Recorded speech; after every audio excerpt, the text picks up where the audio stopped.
And welcome to law initio. आज का हमारा टॉपिक है इंडेमनिटी एंड गारंटी। इसको समझने के लिए पहले हम एक टेबल देख लेते हैं। यहाँ पे इसका डिफरेंस सही से दिया हुआ है। मीनिंग क्या होता है, इंडेमनिटी में क्या होता है, कॉन्ट्रैक्ट होता है जहाँ पे एक पार्टी दूसरी पार्टी से प्रॉमिस करती है कि हम आपको कंपनसेट करेंगे अगर कोई भी लॉस सफर्ड होता है तो। और लॉस कैसे सफर्ड होगा, by the act of the parties और by the third party. Guarantee में क्या होता है, समझ लीजिए तीन लोग होते हैं, क्रेडिटर, डेटर और श्योरिटी। तो यहाँ पे क्या होता है, हम थर्ड पार्टी क्रेडिटर जो है उसे गारंटी देते हैं कि अगर कोई भी लॉस सफर्ड हुआ, डेटर आपको पैसा नहीं दे पाया, तो हम इस चीज़ की श्योरिटी लेते हैं, गारंटी लेते हैं कि हम आपको पैसा वापस करेंगे। इस चीज़ की क्या लेते हैं, हम गारंटी लेते हैं। इंडेमनिटी डिफाइन किया गया है सेक्शन 124 में, guarantee section 126 of Indian contract act में। पार्टीज़, इंडेमनिटी में दो पार्टी होती हैं, इंडेमनीफायर जो लॉस को फुलफिल कर रहा होता है, कंपनसेट कर रहा होता है, वहीं इंडेमनीफाइड जिसका लॉस कंपनसेट हो रहा होता है। गारंटी में तीन पार्टीज़ होती हैं, creditor, debtor and surety. Number of contracts कितने होते हैं, इंडेमनिटी में एक कॉन्ट्रैक्ट होता है, जो पार्टी दो हैं दोनों के बीच में सिंगल एक क्या हो जाता है, कॉन्ट्रैक्ट हो जाता है। गारंटी में तीन कॉन्ट्रैक्ट होते हैं। कैसे, क्रेडिटर का प्रिंसिपल डेटर से, प्रिंसिपल डेटर का श्योरिटी से, श्योरिटी का क्रेडिटर से, इस तरह से मिला के तीन इसमें कॉन्ट्रैक्ट होते हैं। ठीक है, उसके बाद आता है degree of liability of the promisor. यहाँ पे जो प्रोमिसर की लायबिलिटी होती है, अब दो लोगों के बीच में अगर ये कॉन्ट्रैक्ट है, हम दोनों के बीच में, ए और बी के बीच में, तो यहाँ पे लायबिलिटी कैसी है प्रोमिसर की, यहाँ उसकी लायबिलिटी प्राइमरी लायबिलिटी है। ठीक है, जैसे लॉस होगा उसे तुरंत से कंपनसेट करना पड़ेगा।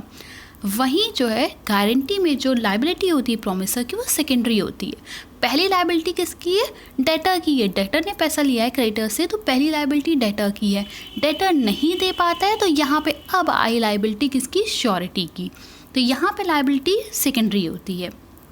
पर्पस क्या है, इंडेमनिटी में पर्पस है to compensate for the loss, वहीं पे गारंटी में पर्पस है to give security to the creditor, ताकि क्रेडिटर आराम से पैसा दे सके डेटर को।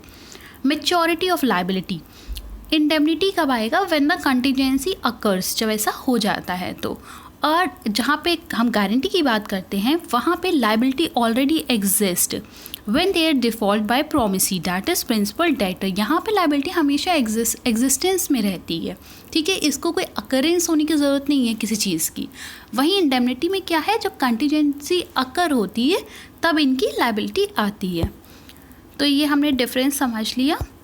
इसके बाद हम देख लेते हैं इंडेमनिटी के बारे में। जैसा हमें पता है सेक्शन 124 में से डिफाइन किया गया है। यहाँ पे कॉन्ट्रैक्ट होता है जहाँ पे एक पार्टी प्रॉमिस करती है दूसरी पार्टी से कि हम आपको सेव करेंगे from the losses by the conduct of the promiser और by the conduct of any other person. Essentials क्या है, पार्टीज टू द कॉन्ट्रैक्ट होनी चाहिए, दो होनी चाहिए, प्रॉमिसर और प्रॉमिसी। सेकंड क्या है, प्रोटेक्शन ऑफ लॉस, हम आपको प्रोटेक्ट करेंगे, इसी चीज़ का तो कॉन्ट्रैक्ट है ये। एक्सप्रेस इम्प्लाइड कैसे भी हो सकता है। Essentials of valid contract, valid contract के जितने भी एजेंटियर्स हैं सेक्शन 1 से 75 तक इंडियन कॉन्ट्रैक्ट एक्ट के, वो फुलफिल होने चाहिए। उसके बाद आ जाता है कॉन्ट्रैक्ट ऑफ गारंटी, जो कि दिया गया है सेक्शन 126 में।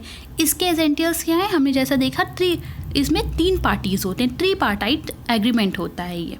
ठीक है, उसके बाद liability, here the main liability lies with the principal debtor, secondary liability lies with the surety. Essentials क्या है कॉन्ट्रैक्ट के, the essentials of valid contract, जो भी एजेंटियर, जो भी चीज़ें वैलिड कॉन्ट्रैक्ट के लिए ज़रूरी हैं वो सारी इसमें भी होनी चाहिए। ये भी एक्सप्रेस या इम्प्लाइड कैसे भी हो सकता है। तो ये था इंडेमनिटी और गारंटी के बारे में। Thank you.